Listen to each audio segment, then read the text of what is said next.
తమిళనాడులోని వేలూరులో జరిగిన ఒక దారుణ హత్య కేసులో ఊహించని మలుపు చోటు చేసుకుంది. ఈ కేసులో అత్యంత ముఖ్యమైన క్లూ ఒక 3 ఏళ్ల చిన్నారి నుంచి వచ్చిందంటే ఆశ్చర్యమే.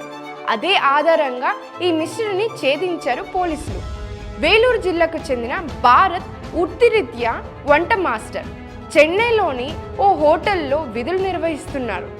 భార్య పిల్లలను చూసేందుకు భారత్ సొంతూరుకు వస్తుంటాడు. సరుకుల కోసం భార్య చిన్న కుమార్తెను తీసుకొని బైక్ పై షాప్కు వెళ్లి సరుకులు కొనుగోలు చేశాడు.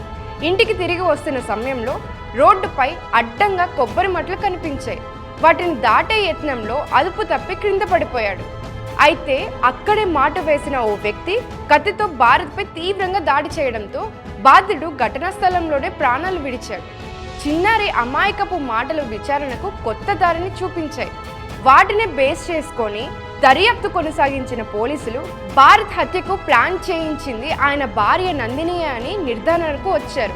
ఆమె ఈ దాడిని తన ప్రియుడు సంజయ్తో కలిసి ప్రణాళికాబద్ధంగా అమలు చేయించినట్లు తెలిసింది.